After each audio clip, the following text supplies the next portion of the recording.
SIP, lump sum और एचडब्ल्यूपी तीनों का मिलान है, संगम है वो योजना, और उससे एक अच्छा रिटर्न प्राप्त किया जा सकता है। और ऐसा ही नहीं, अपने जो आने वाली पीढ़ियां हैं उनके लिए भी एक अच्छा अमाउंट छोड़ा जा सकता है।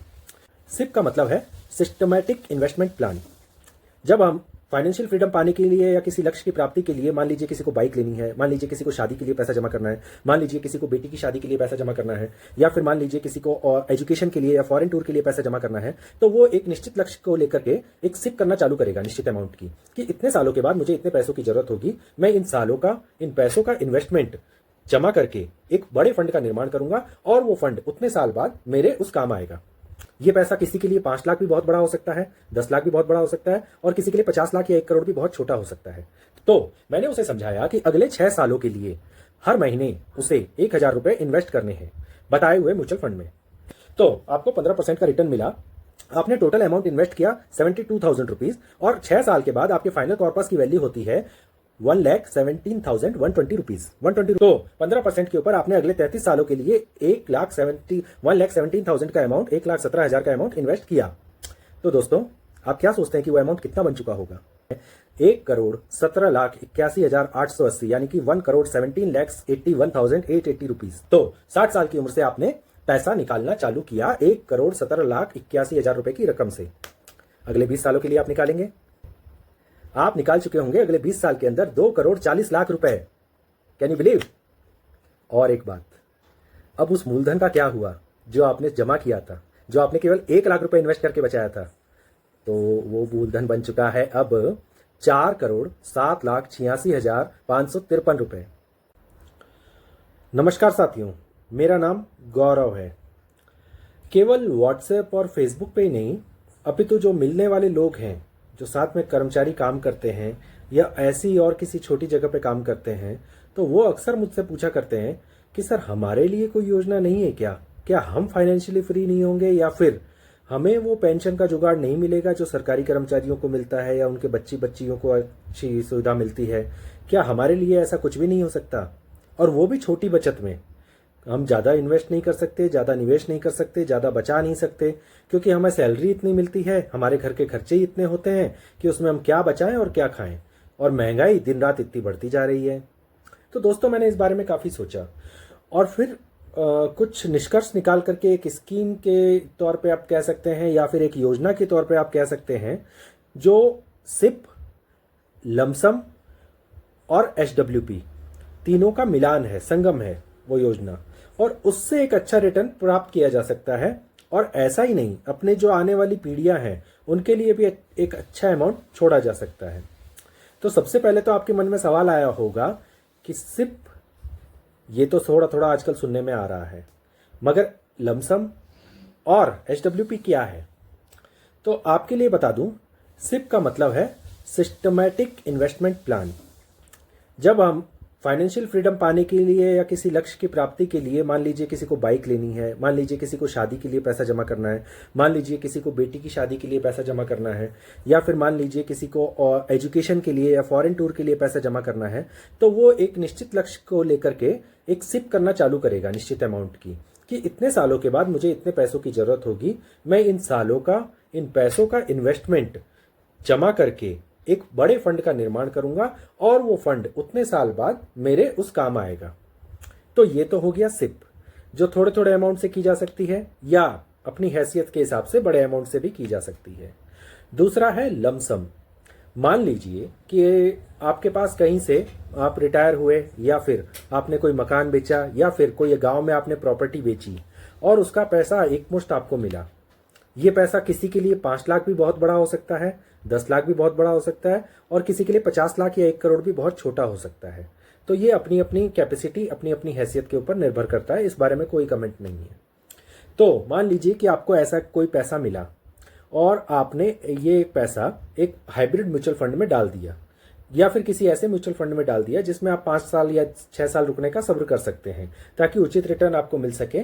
और फिर वहां से एचडब्ल्यूपी का मतलब है सिस्टमैटिक विड्रॉल प्लान, यानी कि आप जो पैसा निकालेंगे वो सिस्टमैटिक निकालेंगे, हर महीने निकालेंगे, या एक समय अंतराल के बाद 3 महीने या 6 महीने के अंतराल के बाद निकालेंगे आपकी जरूरत के हिसाब से, और बाकी का पैसा उसी में पड़ा हुआ ग्रो होता रहेगा। मान लीजिए कि आपको 13 से 15% का रिटर्न मिलता है और आप 6% या 10% तक ही पैसा निकालते हैं, तो आपका जो बड़ा कॉर्पस वहां पे पड़ा है पहले से, वो उतने ही बचे हुए जो इंटरेस्ट रेट है उससे बढ़ता जाएगा और महंगाई को भी आराम से आप बीट कर सकते हो। और चाहो तो कुछ सालों के बाद अपने जो विड्रॉल की हुई राशि है उसको बढ़ा भी सकते हो इन्फ्लेशन के हिसाब से। तो ये हो गया लमसम।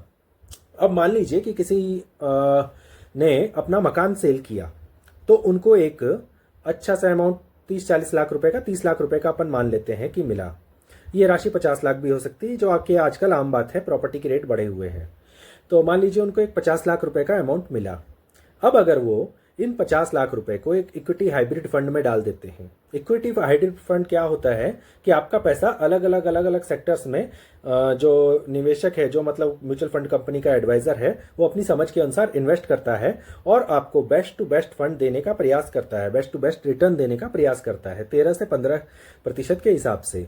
इसमें कोई हमारा आपको आग्रह नहीं है कि आप उस कंपनी का लीजिए या उस कंपनी का लीजिए। जो आपको अच्छा लगे, जो आपको बेहतर लगे, जो कंपनी आपको सूट करे, आप उसका ले सकते हैं। कुछ के रिटर्न ज्यादा हाई होंगे कुछ समय के लिए, कुछ के रिटर्न कम होंगे। आमतौर पे 12 से लेकर के 16% 17% के बीच में इसके रिटर्न घूमते रहते हैं। कभी कभी जब इक्विटी मार्केट बहुत ज्यादा हाई होता है, बुल रन में होता है, जैसे अभी है पिछले 2-3 सालों में, तो ये रिटर्न 22-23% भी एक साल में दिखा सकता है, 28% भी दिखा सकता है। मगर ऑन एन एवरेज इसकी CAGR आपको कंपाउंडिंग रिटर्न जो है पर ईयर का, वो आकर के 12 से 18-16% तक ही आएगा ज्यादा से ज्यादा। तो आपको यही मान करके चलना है। तो मान लीजिए उस 50 लाख में से आपने तय किया कि अब मैं इसमें से 30 या 40 हजार रुपए पर मंथ निकालना शुरू करूंगा। तो आप ऐसा शुरू कर सकते हैं। आपका वो फंड हमेशा बढ़ता रहेगा और आपके आने वाली पीढ़ियों को भी एक बड़े फंड के रूप में ही मिलेगा, उसमें कभी कोई कमी नहीं होगी। आते हैं वापस से अपने उदाहरण पे, पहले उदाहरण पे। तो आखिरी हमारी जो टर्म है या योजना का अंश है वो है HWP। तो HWP के बारे में हमने आपको बताया कि सिस्टमेटिक विड्रॉल प्लान। तो अब इसको कैसे करना है, मान लीजिए किसी सज्जन की, या मान लीजिए रमेश जो एक फैक्ट्री में काम करता है, उसकी सैलरी है 15,000 रुपए, उसकी आयु है 20 वर्ष। 18 साल में उसने अपनी एजुकेशन पूरी करी, 1-2 साल उसको नौकरी ढूंढने में लग गए या फिर ग्रोथ लेने में लग गए 15,000 तक की सैलरी आने में। अब उसे मिलते हैं टोटल 15,000 रुपए। 15,000 में से उसका खर्चा, अभी शादी नहीं हुई है इसलिए कम है, अगले 5 साल तक उसका शादी करने का प्लान नहीं है, क्योंकि वो पहले कुछ बचत करना चाहता है अपने रिटायरमेंट के लिए, कि पहले ही कुछ बचत कर लूं तो बाद में मुझे इसकी चिंता नहीं होगी। तो इस हिसाब से उसने मुझे बताया कि मैं हर महीने लगभग 1,000 रुपए तो आराम से बचा सकता हूं। दूसरे भी और मैं इन्वेस्टमेंट कर रहा हूं, तो उसके अलावा ये म्यूचुअल फंड के ऊपर मेरे घर वालों का थोड़ा कम विश्वास है, इसलिए 1,000 रुपए मैं आपको आराम से कर सकता हूं म्यूचुअल फंड के अंदर। तो मैंने कहा ठीक है, कोई दिक्कत नहीं है। तो मैंने उसे समझाया कि अगले 6 सालों के लिए हर महीने उसे 1,000 रुपए इन्वेस्ट करने हैं बताए हुए म्यूचुअल फंड में।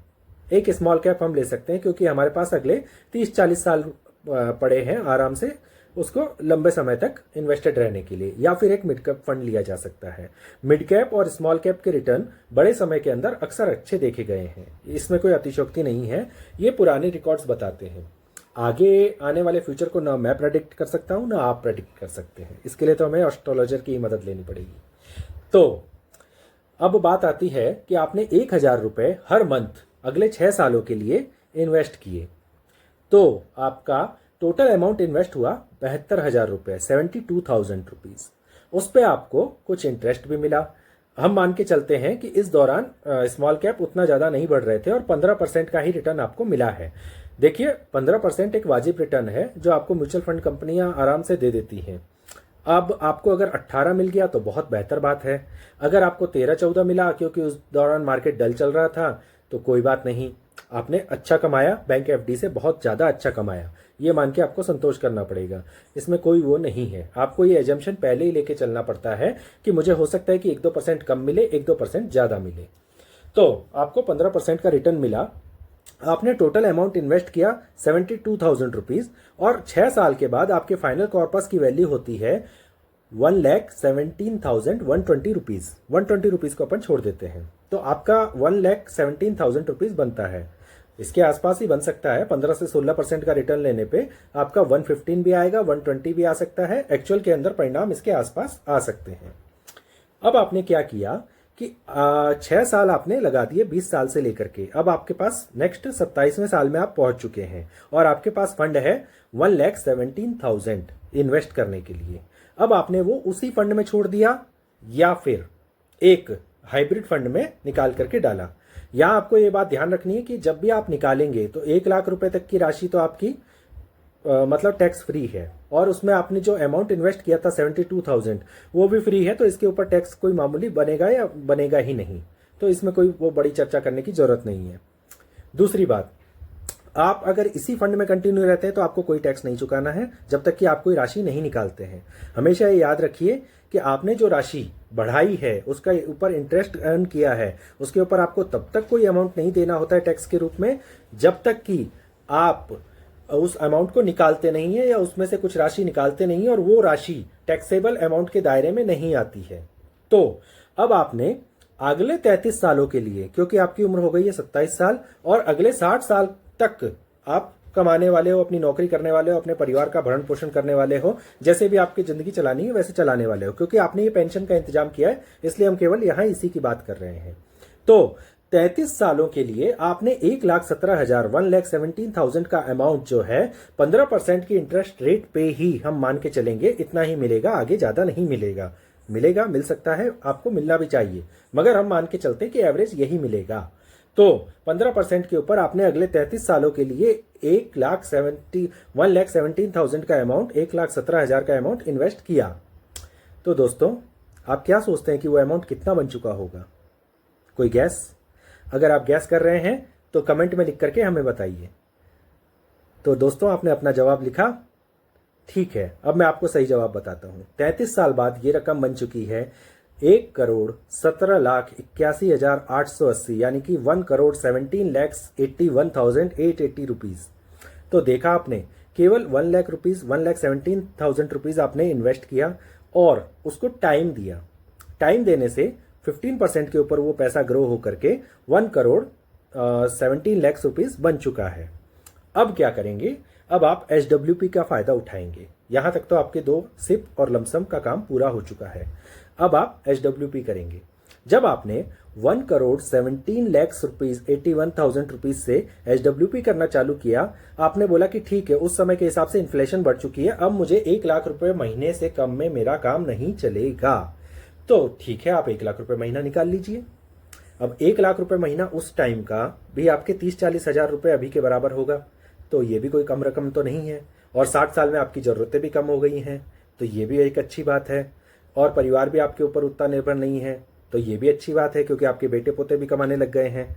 तो 60 साल की उम्र से आपने पैसा निकालना चालू किया 1,17,81,000 रुपए की रकम से। अगले 20 सालों के लिए आप निकालेंगे। मान लेते हैं कि अब एवरेज उम्र जो है वो 80 के आसपास है या इससे भी कम है, मगर हम 80 साल मान के चलते हैं। आपने आखिर जीवन भर लगाया वो पैसा बनाने के लिए, तो आप अगले 20 साल तक तो उपयोग करेंगे। आप 1,00,000 रुपए अगले 20 साल के लिए उस फंड में से निकालते हैं, 1,17,81,880 रुपए में से। तो अब दोस्तों, मेरा सवाल है कि अगले 20 साल में आप कितना पैसा निकाल चुके होंगे? गैस करेंगे? आप निकाल चुके होंगे अगले 20 साल के अंदर 2,40,00,000 रुपए। Can you believe? और एक बात, अब उस मूलधन का क्या हुआ जो आपने जमा किया था, जो आपने केवल 1,00,000 रुपए इन्वेस्ट करके बचाया था? तो वो मूलधन बन चुका है अब 4,07,86,553 रुपए। दोस्तों के लिए बता दूं, 4,07,86,553 rupees balance you have after withdrawal of 2,40,00,000। मतलब आपने हर महीने 1,00,000 रुपए की पेंशन ली, आपने अपने HWP के अंदर फीड कर दिया कि महीने की 5 तारीख को मेरी यूनिट में से इतने शेयर्स बेच दीजिए, इतनी यूनिट बेच दीजिए, और मुझे हर महीने 1,00,000 रुपए पेंशन चाहिए। आपका पैसा बढ़ रहा है, उस यूनिट का प्राइस बढ़ रहा है, और उसके बाद आपके पास ये पैसा आता जा रहा है। अगले 20 साल तक आपने 1,00,000 रुपए करके निकाला, आपका काम आराम से चल गया। अब आपके जो नॉमिनी हैं, जो आपके पुत्र पोते, पुत्र वधू, उन सभी के लिए आप क्या उपहार छोड़ के जा रहे हैं? 4,07,86,553 रुपए। अब वो क्या कर सकते हैं? वो एक अगली HWP चालू कर सकते हैं। और या आप ही अगर उस टाइम अवस्था तक जीवित हैं और आपको और पैसे की जरूरत है तो आप एक बड़ी SWP चालू कर सकते हैं या फिर उसमें से एक बड़ा धन निकाल सकते हैं। 4 करोड़ आपका पैसा हो गया है, आप 1 करोड़ भी निकाल लेंगे तो 3 करोड़ बचेगा, तो भी कोई कमी नहीं है, वो फंड बढ़ता ही जाएगा।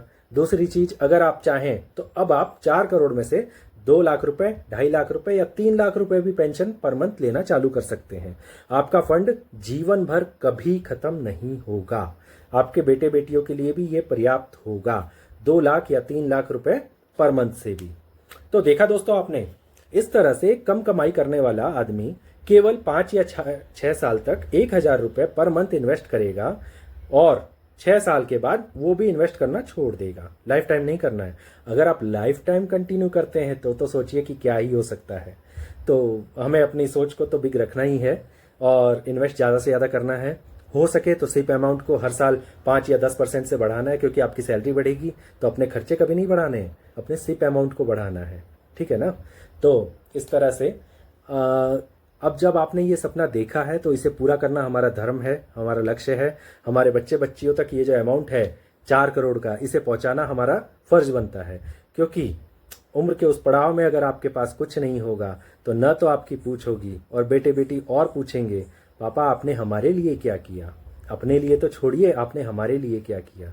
तो दोस्तों, आज का वीडियो आपको कैसा लगा? कमेंट में इंटरेस्टेड या फिर वेरी गुड लिख करके अपना रिएक्शन दें। और ऐसे ही अगर आपको वीडियो और चाहिए तो मोर लिख करके प्रोत्साहित करें। चैनल को सब्सक्राइब करना ना भूलें। आपको इन्फॉर्मेशन आगे भी देने का प्रयास जारी रहेगा। Thank you very much.